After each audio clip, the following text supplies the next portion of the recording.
जय राधा माधवा कुंज बिहारी। जय राधा माधवा कुंज बिहारी।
Prabhu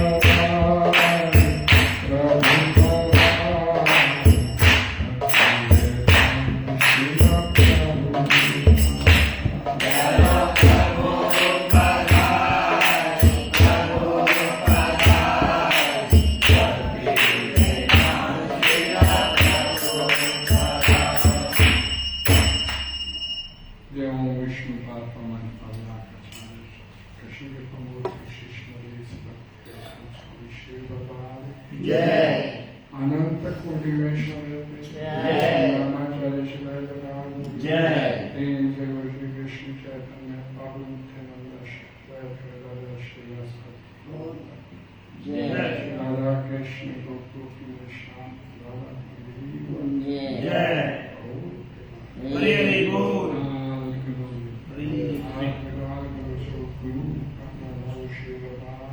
जय चर्चा करेंगे श्रीमद् भागवतम में से रामायण कथा का क्यों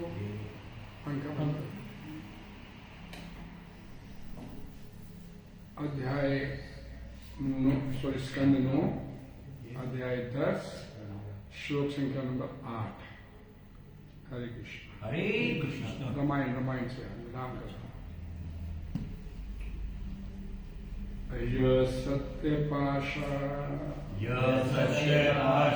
त्रिवीत पितु निर्देशम स्त्रीणस्य चापि शीर्षा गृहे सभार्य राज्यं श्रियं प्रणयं सुहृदो निवासं त्यक्त्वा यो वनम् असूनैर् मुक्त संगा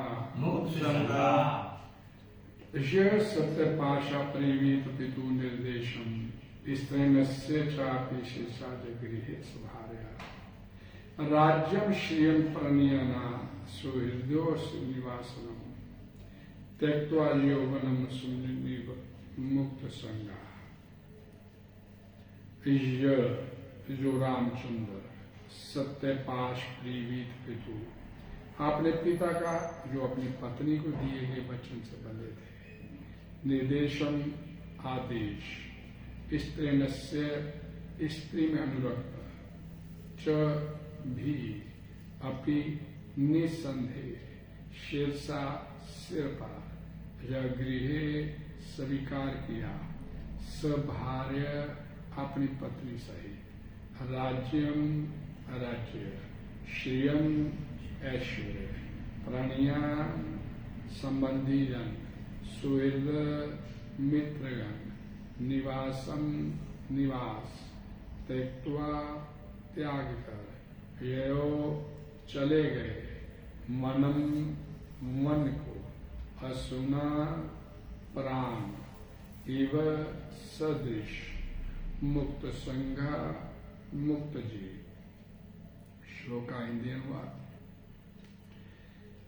अपनी पत्नी के वचनों से बंधे पिता का आदेश पालन करते हुए भगवान श्री रामचंद्र ने उसी तरह अपना राज्य ऐश्वर्य मित्र शुभचिंतक निवास तथा अन्य सर्वस्व त्याग दिया जिस तरह मुक्त आत्मा अपना जीवन त्याग देता है।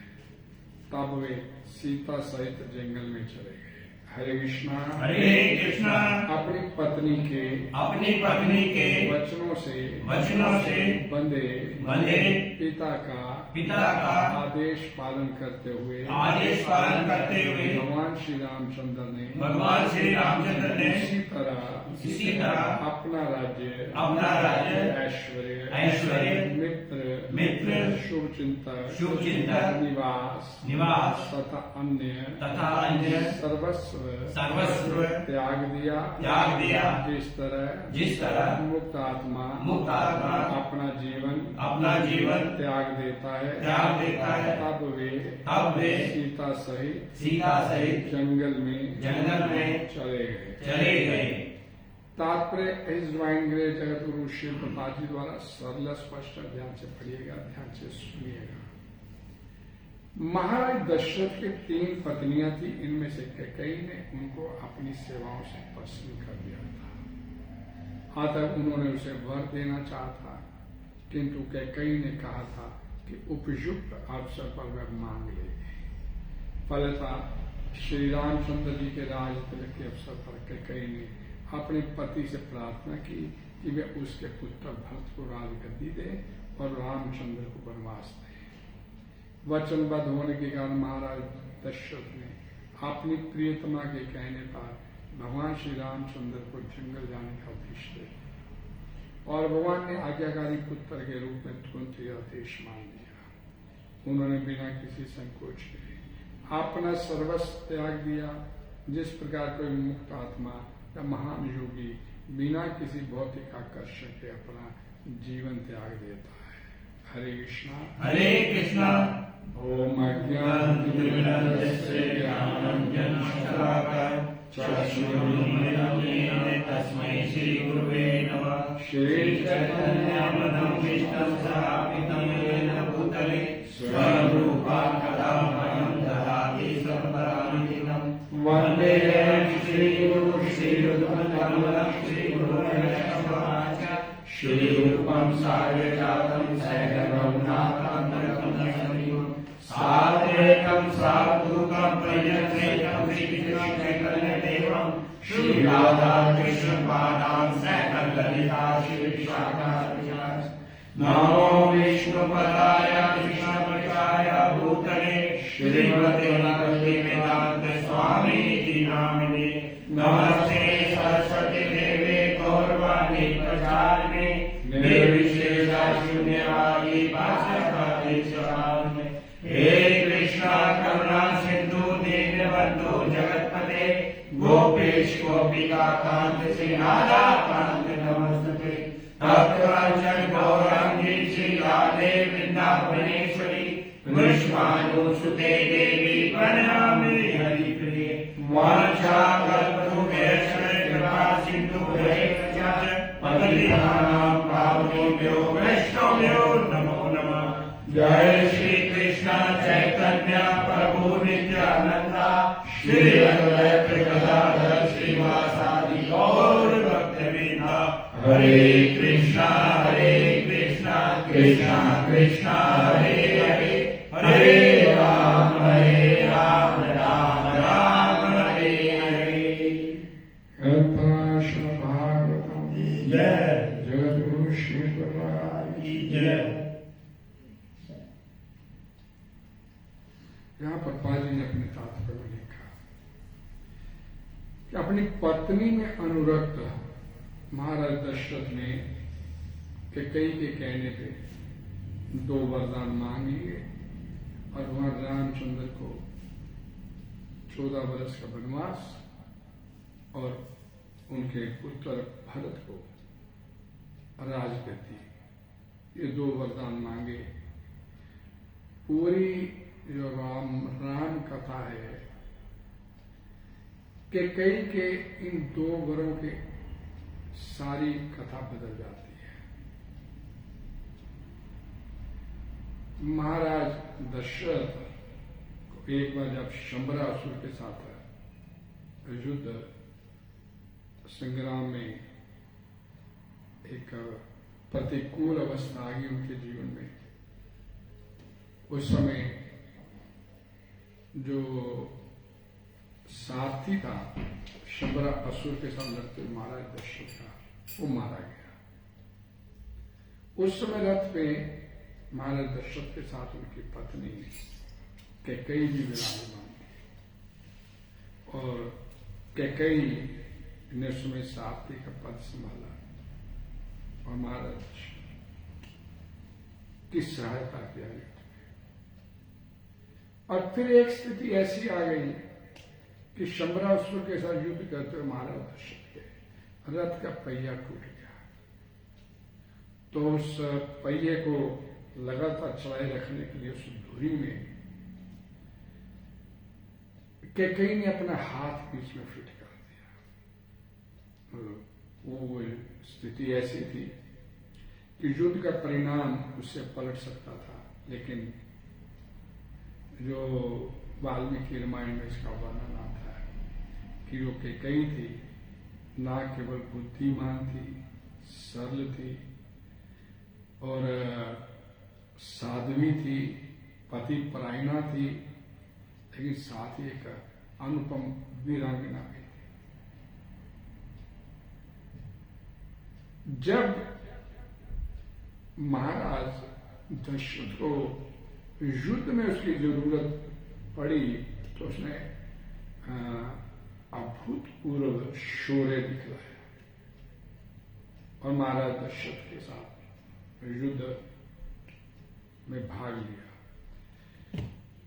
जब महाराज दशरथ को पता चला कि उनकी पत्नी के सारथी का भी पद संभाला और फिर जब पहिया टूट गया तो बड़े उससे प्रभावित हुए और उस समय उन्होंने उसको बोला कि कई को मैं तेरे से बड़ा प्रसन्न हूं तो मैं तेरे को कुछ देना चाहता हूं। अब वो देवताओं की तरफ संग्राम करने के लिए गए थे वो महाराज दशरथ, तो इसका मतलब जब देवताओं ने बुला रहे हैं युद्ध के लिए कि बड़े एक असुर के साथ युद्ध करने के लिए, तो महाराज दशरथ तो किसी चीज की कमी होगी। तो इसलिए अगर महाराज दशरथ के पास कमी नहीं तो कैकेयी के पास भी कमी नहीं थी। तो उस समय कैकेयी ने ये कहते हुए कि मेरे लिए आपका जीवन ही सर्वस्व है, मेरे को और कुछ चाहिए नहीं, लेकिन मैं देना चाहता हूं तो ठीक है, जब मेरे को जरूरत होगी तो मैं मांग लूंगी। कैकेयी ने उसमें बात को रफा दफा करने का प्रयास किया, मेरे को चाहिए कुछ नहीं। लेकिन पति प्रायणा थी कि मैं पति की थोड़ी सहायता किया तो उसके बदले में मैं कुछ मांग लूं, ऐसा भाव ही कैकेयी के अंदर नहीं था इस तरह का। और उसने कुछ मांगा नहीं। तो उस समय जब इससे पहले की कथा आती है उसमें कि कैकेयी के साथ जब भगवान महाराज दशरथ की शादी हुआ तो उस समय कैकेयी राज जो उनके पिता थे कैकेयी के, उन्होंने उनको एक सहमति दी थी कि कैकेयी का जो पुत्र होगा वही राज्य का अधिकारी होगा मेरे राज्य। ये उस समय उन्होंने पूरी अपनी सहमति कैकेयी राज को यानी कैकेयी के पिता को दी थी। वाल्मीकि रामायण में इसका और उस समय जब उत्तराधिकारी स्वीकार कर लिया था कैकेयी के पुत्र को, लेकिन जब 4 पुत्र उत्पन्न हुए तो अपने वंश की प्रथा और भगवान श्री राम के प्रति अत्यधिक अनुरक्ति दशरथ की राम में, इसके कारण उन्होंने युवराज पद पर राम को ही अभिषिक्त करने की तैयारी कर लिया। जब परिणय सूत्र में बंधी कैकेयी तो उस समय उसके पिता को ये बोला, सहमति दिया कि आपकी कैकेयी से होने वाला पुत्र राज्य का उत्तराधिकारी। लेकिन अब परिस्थिति बदल गई। राम से भगवान राम से महाराज दशरथ का बड़ा प्रेम, राग, अनुराग, अनुरक्ति उनमें हो गई। तो उन्होंने, क्योंकि बड़ा भी था, वंश की प्रथा भी थी कि बड़े कोई उत्तराधिकारी बनाना चाहिए, तो इसलिए उसे उत्तराधिकारी बना दिया गया राम को। और कैकेयी के पास ये समाचार भी नहीं गया। कैकेयी समय राजमहल में थी। ये डिसाइड कर लिया गया कि भगवान राम राज्य के युवराज पद संभालेंगे और उत्तराधिकारी राज्य के लिए होंगे। उसके राज्याभिषेक की तैयारी की जाए। जब ये तैयारी हो गई भगवान राम के राज्याभिषेक की, तो उस समय जो भरत और शत्रुघ्न थे ये अपनी ननिहाल में थे। भरत अपनी ननिहाल में था और उस तक संदेश भी नहीं, किसी कारणों की वजह से संदेश नहीं पहुंच पाया कि वहां कैकेयी राज को बुला लिया जाए कि भगवान राम का राज्याभिषेक किया जाएगा। और कैकेयी राज को संदेश नहीं गया तो इसका मतलब भरत और शत्रुघ्न के पास भी संदेश नहीं हुआ। और कैकेयी इस बात से पूरी तरह परिचित थी कि इस राज्य पद का उत्तराधिकारी जो है, अधिकारी मेरा पुत्र भरत ही है। लेकिन देखिए कि कैकेयी की भगवान श्री राम के प्रति स्नेह के कारण उसका राम से, भरत से अधिक स्नेह के चलते और वंश की मर्यादा को देखते हुए दो चीजें आ गई हमारे। उसने बड़े प्रसन्न चित्त से आनंद मगन होकर इस भगवान राम के राज्याभिषेक के समाचार को स्वीकार किया। मेरा और श्रीमद् रामायण में इसका वर्णन आता है, जैसे ही उसकी दासी मंथरा ने कैकेयी को ये समाचार दिया कि राम का राज्याभिषेक होने वाला है,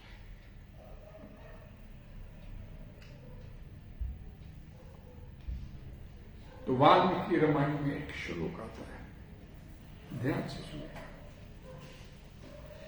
दिव्यम आभरणम तस्य कुब्जाया परददो शुभम। यानी ये कैकेयी बोलती है कि इतनी तूने मेरे को आनंद का समाचार दिया कि राम का राज्याभिषेक, तो दिव्यम आभरणम, तो उसने अपने एक दिव्य, एक गले में रत्नों से जटित अपना हार डाला हुआ था, तत्काल कैकेयी ने उतार के मंथरा को दे दिया। ये इतना अच्छा समाचार दिया। मैं इस समाचार से पागल होकर चली जा रही, मेरा राम। और उससे कहा, वाल्मीकि रामायण में ये बड़े सुंदर एक श्लोक है, हरे कृष्ण हरे कृष्ण। इदम तु मंत्रे महाख्यातम परमम प्रियम एक तन्मे प्रेम आख्यातम किम वा भूया करोमीते रामे वा भरते वा चाहम विशेषम नोपलक्ष्य तस्मात् तुष्ट में अस्मि यत राजा रामम राज्य अभिषेक। अर्थात हे मंत्रे, ये तूने बड़ा ही प्रिय समाचार मेरे को सुनाया है। तूने मेरे लिए जो ये प्रिय संवाद सुनाया, उसके लिए मैं तेरा कौन सा उपकार करूं। मैं कितनी प्रसन्न है कैकेयी, तेरा कौन सा मैं उपकार करूं। मैं तेरा भला करना चाहती हूं। भारत में कोई भेद नहीं है। हरे कृष्णा हरे कृष्णा। और इसलिए मुझे ये जानकर अति प्रसन्नता हो रही कि राजा श्री राम का अभिषेक करने वाले हैं। मुझे अत्यंत हृदय में बड़ी प्रसन्नता का अनुभव हो रहा है। मंत्र, तुम मुझसे प्रिय वस्तु पाने के योग्य हो गई है। मंत्र बोले कैसा, मतलब ये संवाद चलता मंत्र कैसा। मेरे लिए श्री राम के अभिषेक संबंधी समाचार से बढ़कर दूसरों को प्रिय अमृत के समान मधुर वचन नहीं कहा। ऐसी परम प्रिय बात तुमने कही है, अतः अब ये प्रिय संवाद सुनने के बाद तो कोई श्रेष्ठ वर मांग ले, मैं तेरे को अवश्य दूंगी। मंत्रा से कहती है कि और लेकिन मंत्रा ने आगे पलट के क्या किया कि जो हार गले से उतार के दिया था मंत्रा को कैकेयी ने, उस इतनी प्रसन्न चित्त मुद्रा में देख के कैकेयी को मंत्र ने तुरंत वो हार अपने हाथ में लिया, उसे उठा के पटक के दूर फेंक दिया। और भगवान राम के विरुद्ध कितनी बातें बोलनी शुरू कर दी उसने। तेरा थोड़ी पुत्र, वो तो कौशल्या का है, तू इतनी बावली क्यों हो रही है, तू इतनी प्रसन्नचित क्यों हो रही है, तेरा दिमाग घूम गया है। तेरे को लगता है कि मैंने राम का अभिषेक बोला है, तूने लगता है तूने सोचा कि भरत का अभिषेक हो गया। अब मंत्र से विपरीत बात करनी। मंत्र की इन बातों को सुनने पर भी इतनी बात सुनने पर भी कि कई भगवान श्री राम के धर्म, ज्ञान, गुण, जितेंद्रिय, कृतज्ञता, सत्यवादिता, पवित्रता आदि का बखान करने लगे। मेरा भरत तो राम के सामने भी ठहरता ही नहीं,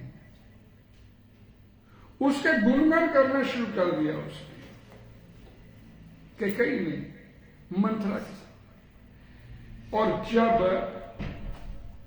इतने पर भी मंत्रा को संतुष्टि नहीं हुई तो उसने भगवान राम की निंदा करनी शुरू कर दी। भगवान राम की निंदा। और तब महारानी कैकेयी उससे इतनी बुरी तरीके से कुपित हो गई और मंत्रा को डांटते हुए कड़े शब्दों से, पुनी अस कबहु कहसी ध घर फोड़ी, तब धरी जीव कड़ावटी कर तोड़ी। ये तो मंगल एवं अभ्युदय का शुभ अवसर है, इस समय तेरे मन में ये जलन कैसी? महारानी कैकेयी ने मंत्र से कहा, कुशल्या सम सब महतारी, राम ही सहज सुभाई में प्यारी, मोमर करी सबू सुखेसी, मैं कर प्रीति ब्रीचा, जो विधि जन्म दही कर चोही, होगी राम से पूत पदोगी, प्राण ते राम प्रेम मोरे तिनके चकुकर, सियावर राम जय सिया राम, मंगल राम जय सिया राम। इस चार दोहों से रामायण के ये स्पष्ट पता चल जाता है कि महारानी कैकेयी श्री राम को कितना अधिक प्यार करती और उन्हें राम के राज्याभिषेक में कितना आनंद एवं प्रसन्नता हुई। इसके अनंतर दासी मंत्रा के बहकाने से लक्ष्मण और सीता से श्री राम को 14 वर्ष के लिए वनवास चला। इसके बावजूद मंत्रा के बहकावे पर आ गई और उत्फल स्वरूप श्री राम को 14 वर्ष का वनवास अपनी पत्नी और लक्ष्मण के साथ जाना पड़ा। भाजी कैसे पलट गई? वो तो राम से इतना प्रेम करती, जो कैकेयी अपने पवित्र रघुवंश की मर्यादा का ध्यान ही नहीं रखती थी, बल्कि श्री राम को अपने प्राणों से अधिक प्रेम करती थी। अत्यंत शीलवती साध्वी नारी थी। श्री राम के राज्याभिषेक के संवाद से प्रमुदित होकर मंत्रा को न केवल उसने एक अभूल अनमोल अपना रत्न जटित हार उसे प्रदान कर दिया, फिर बाजी कैसे पलट गई? उसे मुंह मांगी वस्तु देने के लिए तैयार होगी। तू मांग तो तू मुंह से मांगी, वो मतलब तूने समाचार में को ऐसा सुना है, ये समाचार ऐसा है, तो जो मुंह से मांगी वह मैं तेरे को देने के लिए तैयार। और कुछ क्षण पहले ये बातें हो रही है और कुछ क्षण बाद सारी बाजी पलट गई। उन्होंने राम के प्रति भरत के अद्भुत आदर्श प्रीति और भक्ति से परिचित होकर भी उन्होंने भरत के राज्य और राम के अरण्यवास का वरदान कैसे मांग लिया? कैकेयी श्री रामायण की एक अद्भुत और भगवान की सबसे प्रिय भक्तों में से एक।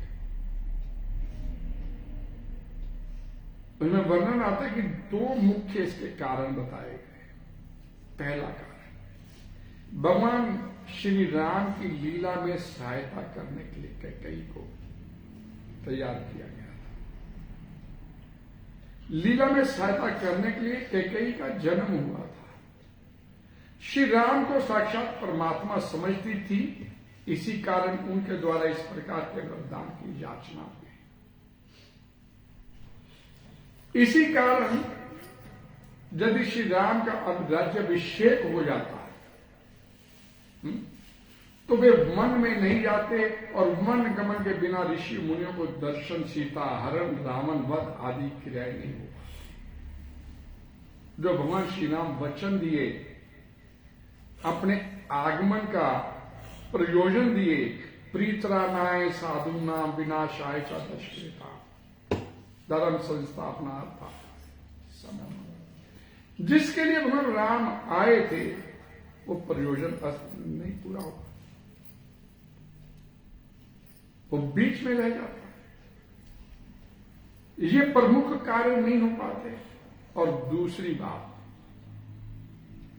होनी बड़ी बलवान होती है, होनी के पीछे कौन? भगवान। मया दक्षेण प्रकृति सुईते स चराचर। महाराज दशरथ का मृत्यु काल निकट था और उसके लिए भी किसी को निमित्त तो बनाना था, उसके लिए, उसकी मृत्यु के लिए किसी को तो निमित्त बनना, और ये निमित्त कैकेयी को बनाया।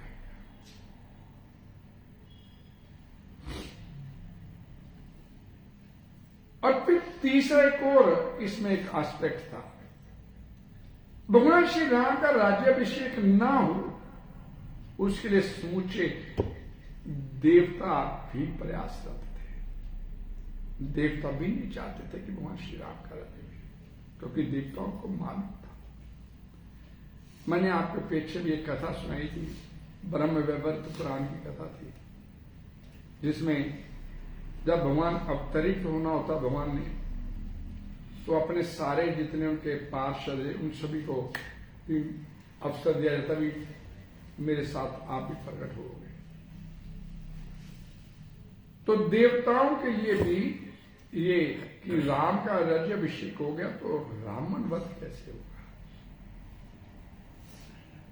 रामन का लिटरेरी मीनिंग प्रभुपाद जी श्रीमद् भागवतम पुराण में बताया, जो अन्यों को सताता है, ठीक है, रावण तो दूसरों को दुख देता है, उसे रावण बोला। तो रावण तो दूसरों को दुख देने के लिए आया हुआ था, उसे उसका काम ही होना था। तो दूसरे कमल नयन श्री भगवान श्री राम का राज्याभिषेक न हो, इसके लिए देव समुदाय भी प्रयत्नशील था। एतस्मिन्यंतरे देवा देवी वाणी मचोदयना गच्छ देवी भूवो लोकम अयोध्यायाम प्रयत्नता। समूचा देव समुदाय भी इस बात के लिए प्रयास करता कि राम का राज्याभिषेक नहीं हो। और उसके मात्र ये सारी एकदम जो अचमचेत घटनाएं हो रही थी, श्रीमद् भागवतम की इस बात की पुष्टि करता है, भगवत गीता की इस बात की पुष्टि करता है, पदम पदम जद भी बता, अगले पल आपके साथ क्या हो जाना आपको मालूम नहीं। एक पल भगवान राम का राज्याभिषेक की तैयारी की जा रही है और अगले पल उसे सन्यासी वस्त्र डलवाकर वनवास गमन किया गया। अगले पल क्या हो जाना ये मालूम नहीं। ये संसार दुखाल्य भगवान अपने आचरण से आके सिखाते हैं कि इस संसार में हम इतने रचे रमे हुए बैठे हुए हैं, ये संसार सिवाय दुखों के और कुछ नहीं, अपने आचरण से भी बताना चाहिए। और भगवान ने अपने आचरण, जैसे इस श्लोक में हमने अभी याद भागवतम का श्लोक, कि तत्काल उन्होंने सब कुछ छोड़ दिया, जैसे कोई आकर्षण नहीं उनका। इस कहा तो एक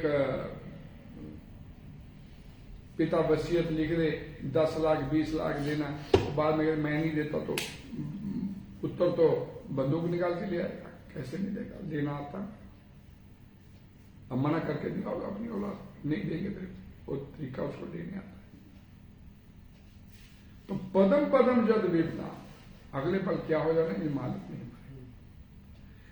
उसी समय देवताओं ने माता सरस्वती से आग्रह किया, देवी तुम जतन पूर्वक भूलोक स्थित अयोध्यापुरी में जाओ और वहां ब्रह्मा जी की आज्ञा से भगवान श्री रामचंद्र जी के राज्याभिषेक में विघ्न उपस्थित करने के लिए यत्न करो।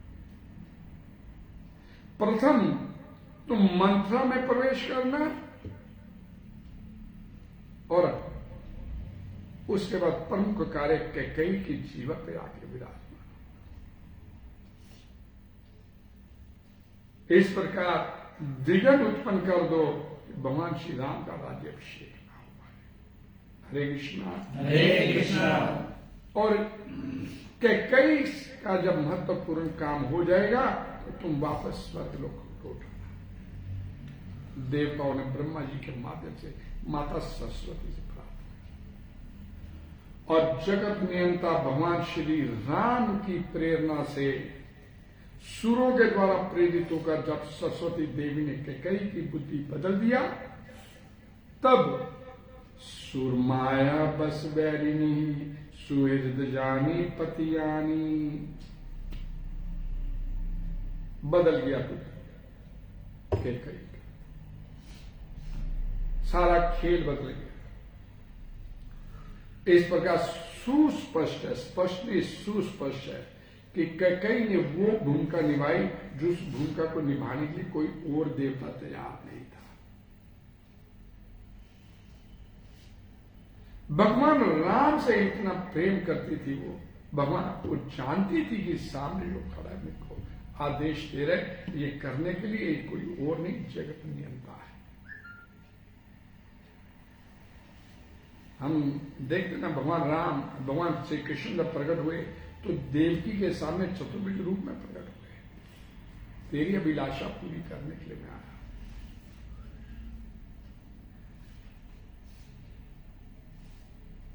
भगवान श्री राम की परम तरंग प्रेम पात्री महारानी कैकेयी ने प्रभु की लीला में बड़ी सहायता किया, और इस सहायता में उन्होंने अपने लिए क्या प्राप्त किया? चिरकालिक अपयश।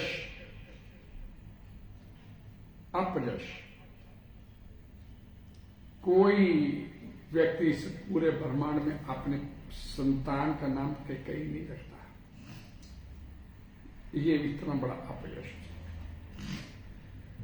कलंक ग्रहण किया, पापनी कुल कलंकनी कुल घातनी आदि शब्दों को उन्होंने भगवान श्री राम की सेवा के लिए सर्वथा मौन रहकर सदा के लिए स्वीकार किया। मैं अपने प्रभु राम प्रसन्न,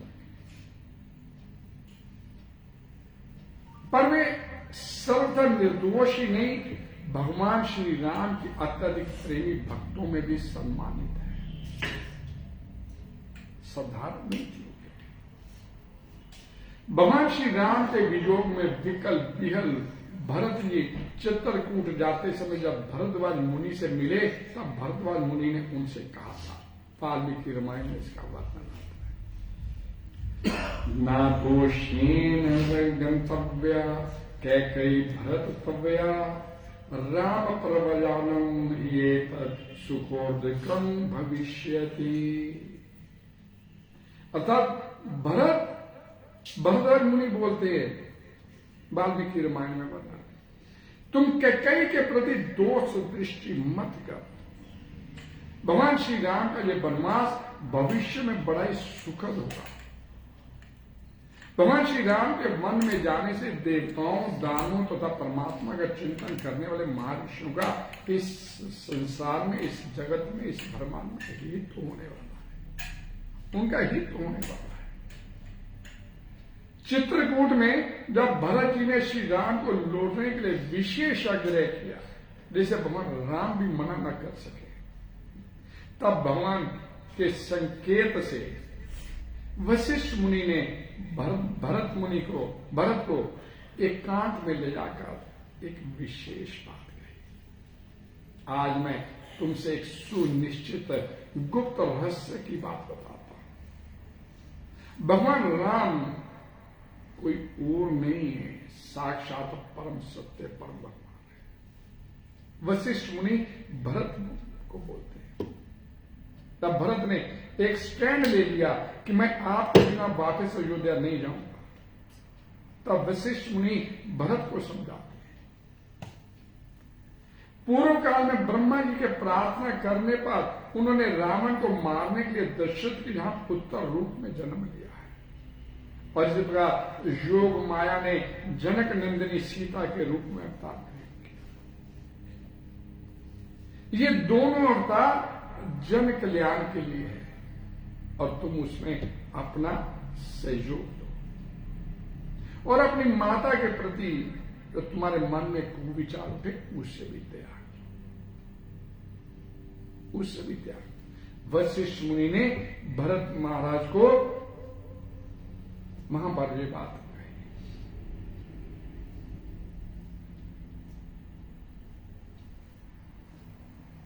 कैकेय्या वरदानादि यत अनिष्ठुर भाषणम सर्वं देव कृतम नोच देवम सभाष्यते कथम तस्मात् त्यज आग्रहम तात रामस्य विनिवर्तने। अर्थात कैकेयी के वरदान और निष्ठुर भाषण आदि जो कुछ भी कार्य है भगवान की प्रेरणा से देवताओं के सहयोग से संपन्न हुए। इस सरस्वती भी अगर सहयोग किया तो भगवान के आदेश से किया।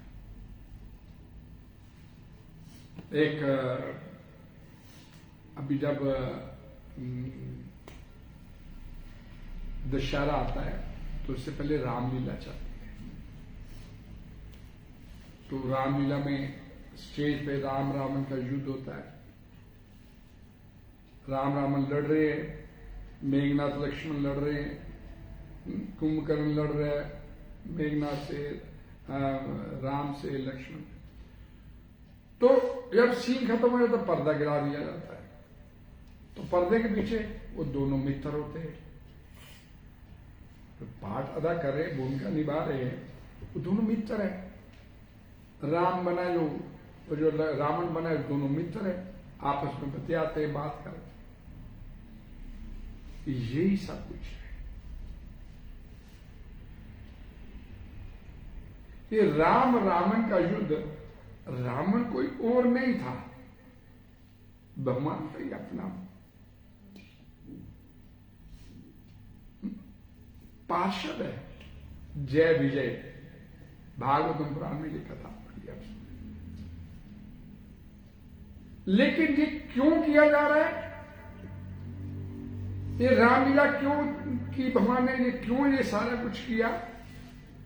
हम जैसे लोग जो इस संसार में रचे रमे हुए ना, इस संसार को अपना बना के बैठे हुए, छोड़ना नहीं चाहते इतना, मतलब तो ये हम लोगों को सिखाने के लिए, कुछ अनुभव कराने के लिए, कुछ दिखाने के लिए कि निकलो इस संसार से।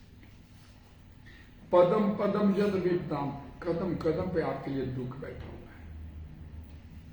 लेकिन दुखों के इतने हैप्चुअल हो गए, अब दुख भी मारेगा।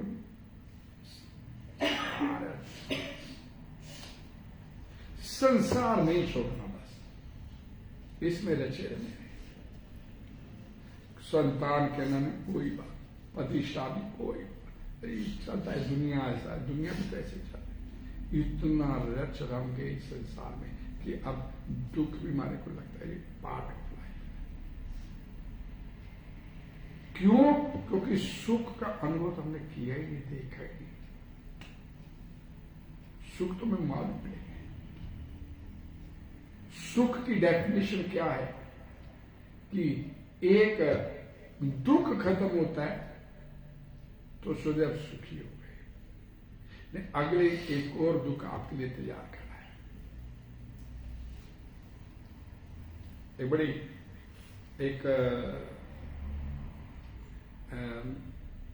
सुख की डेफिनेशन कि व्यक्ति सिर पे बोझा लेके भाग रहा है, भागते भागते थक गया तो बोझे को उठा के कंधे पे ले लिया। मैं कई बार एक बताता हूं, तो सिर को आराम मिलता है तो बाल सुखी, थोड़ा चैन आया, सुख मिला। लेकिन वो जो बोझा है सिर से कंधे पे आ गया है, भाग रहा है, फिर कंधे दुखेंगे तो फिर उठा के सिर पे रखेगा। सुख कहां? सुख तो है ही नहीं। कंधे से बोझा उतारा तो सिर पे रख लिया, सिर से उतारा तो कंधे को राह मिला तो भाई सुख आ गया, सिर को राह मिला तो सुख आ गया। सुख है कहां इस संसार?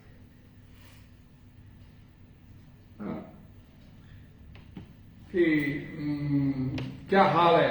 बहुत बढ़िया, बहुत बढ़िया। हाँ, बढ़िया नहीं बढ़िया। और 2 मिनट बात करके करेंगे तो रो के दिखा देगा कि इस संसार में दुखी में से और कोई है। दुख बता भी नहीं सकते अपना दूसरे को, दुख दूसरे को बता भी नहीं सकते कि हमारी स्थिति ये है। ये तो कामी रोना है, 2 बार दुख सुनाओगे ना किसी, ये तो कामी रोना है यार, छोड़, दूर से देख के अपना रास्ता बदल लेंगे लोग। क्यों सुने तेरा अपने दुख के कम तो तेरे दुख सुनते रहे, लेकिन फिर भी हम लगे हुए इस संसार में। हरे चरण में हरे कृष्ण। हरे कृष्ण।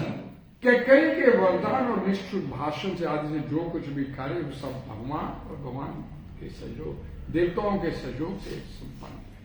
नहीं तो ये ऐसे वचन कैकेयी कैसे बोल सकती थी। इसलिए हे तात, तुम राम को लौटाने का आग्रह तत्काल छोड़ दो, राम को आगे जाने दो वनवास में, और जन कल्याण के लिए आए हैं। वशिष्ठ मुनि भरत महाराज को बोलते हैं, और फिर तो भरत जी भगवान श्री राम की चरण पाद को लेकर अयोध्या में लौटने की तैयारी कर। वशिष्ठ मुनि के कहने पे, नहीं तो उसने स्टैंड ले लिया था, लेकिन भगवान उस स्टैंड के मातहत उसको भी ग्लोरीफाई करना चाहते थे कि भाई हो तो इस तरह।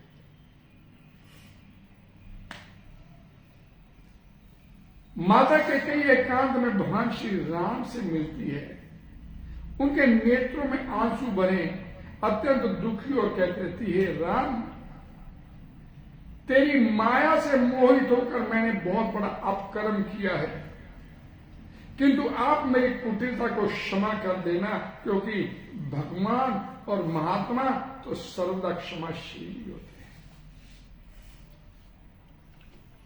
हैं। देवताओं का कार्य सिद्ध करने की दृष्टि से आपने मुझसे ये सब कुछ काम करवाया है। मैं तो भरत से भी तुम्हारे को नहीं चाहता। अब मैंने आपको क्योंकि पहचानती हूं, आप देवताओं के भी मन और वाणी आदि से परे हैं।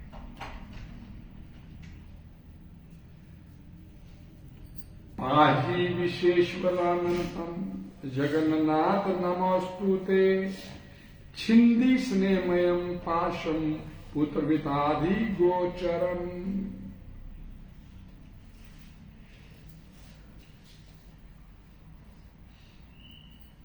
मेरे को पता चल गया, मैं जानती हूं कि तुम कोई और नहीं, जगत नियंता, और आपने मेरे से ये काम करवाया। ये इसका एक लोक गाथा आती है, उसमें इसका वर्णन आता है। माता कैकेयी भगवान श्री राम को खीर खिला रही है, अपने गोद में बिठा के। मैया जो तेरे मन में अतर हो तो तू करती चली जाती है, कभी मेरे मन की भी बात पूछ, बता तू क्या चाहता है। तू अपनी पसंद का खीर तो खिला देती है, तेरे को क्या पसंद है वही ना तेरे को, तू मेरी पसंद क्या मानी। तू तो इतना अनुरक्त है, तेरे को तो मेरे अलावा और कोई सूझता ही नहीं। तू चाहता क्या है? मैं जो चाहता हूं वो तू करेगी, क्यों नहीं कर? तेरे लिए तो अपने प्राण भी न्यौछावर कर सकती हूं। मैं राम से बोलती हूं, तेरे लिए अपने प्राण भी मैं न्यौछावर कर सकती हूं।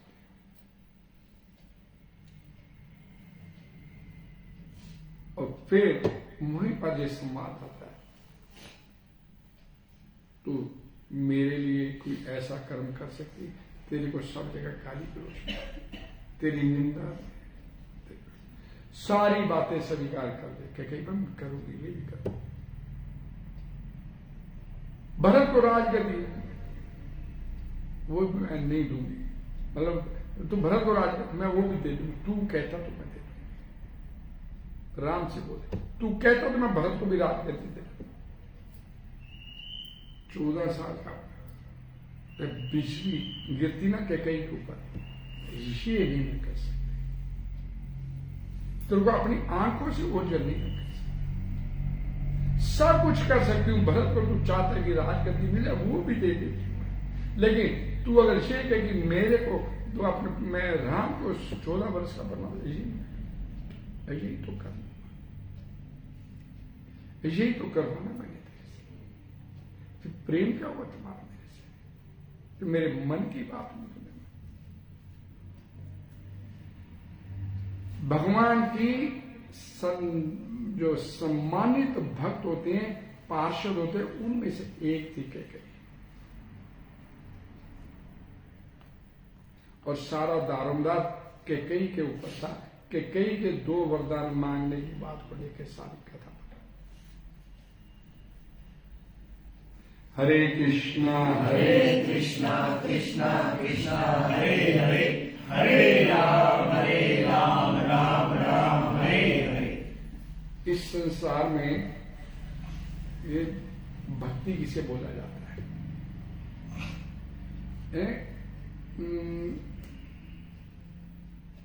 अपनी इंद्रियों की तृप्ति करना भक्ति, और भगवान की इंद्रियों की तृप्ति करना भक्ति। भगवान की सर्वश्रेष्ठ भक्त गोपियां रही, और गोपियों ने अपने आचरण से सिखाने का प्रयास किया। नहीं, जो भगवान बोले कि मेरा जाना जरूरी है, मैं फिर आऊंगा। एक कृष्ण चाहते हैं, कृष्ण चाहते हैं मैंने जाना है, गोपी आप जाओ। और भगवान के कहने के बाद गोपियों ने कहीं भी फिर ये बात का वर्णन नहीं आता कि उन्होंने भगवान श्री कृष्ण को रोकने का प्रयास किया। कृष्णा मथुरा जाने में प्रसन्न है तो हम प्रसन्न है इसमें। राम अगर इस बात में प्रसन्न है तो कैकेयी बोलती मैं इस बात से प्रसन्न। उन्हें उस बात को स्वीकार किया। ये कोई ऐसा भक्त नहीं जिसने भगवान राम की प्रसन्नता की अपने ऊपर कुल घातनी, कुल कलंकनी, पापिनी, इस तरह के शब्दों को उसने स्वीकार किया। राम की मर्जी के बिना पत्ता नहीं हिलता, तो राम की मर्जी के बिना कैकेयी कैसे बोल जाती? ये कथाएं हम जैसे लोगों को, लोग बद्ध जीव हैं, उनको सिखाने के लिए, समझाने के लिए निकाली। अगला पल क्या हमारे जीवन में का बात, लेकिन भगवान की प्रसन्नता के लिए जीना, दैट इज गॉड। अपने पोते के लिए, अपने पुत्र के लिए तो दुनिया चल रही है, भगवान की प्रसन्नता के लिए कौन? राम राम राम राम सीताराम सीताराम हरे कृष्णा तो दुनिया करती है, लेकिन भगवान क्या बोलते हैं? जब तो ताम अपनी सीता नाम कश्चिन माँ, कोई विरला ही आता मेरे पास, मेरे तक पहुंच गया, बाकी अपने संबंधों में फंसे हैं। देखो भगवान के लिए कौन फंसा? मैं एक अपनी जिंदगी का एक बड़ा एग्जाम्पल देता हूँ। हमारे एक रिश्तेदार थे, बेटी की शादी थी उसकी, नहीं तो 4 बजे कन्यादान करना था, समय हो गया, पंडित तक बोले कन्यादान कर, तो खड़ी हो गई वो रिश्तेदार माता कि मेरा तो भगवत गीता पढ़ने का टाइम हो गया, मैं तो जा रही, तो कन्यादान मेरे बेटे का लेकिन मेरे के लिए होता है, लेकिन मैं अपनी भगवत गीता का पाठ नहीं छोड़ सकती। 4 बजे अपनी बेटी की शादी, सबसे छोटी बेटी की थी, उसकी शादी सबसे प्रिय थी उसे, उसकी शादी को बीच में छोड़ के कन्यादान अपने बच्चे कर लेंगे, मेरे बेटे करेंगे। मेरा भगवत गीता पढ़ने का टाइम, मंदिर जाने का टाइम हो गया 4 बजे, वो छोड़ के चली गई। अपने लिए तो सब जीते हैं, भगवान के लिए कौन जीता है ये देखने लिए। हरे कृष्णा हरे कृष्णा हरे कृष्णा कृष्णा कृष्णा कृष्णा हरे हरे, हरे राम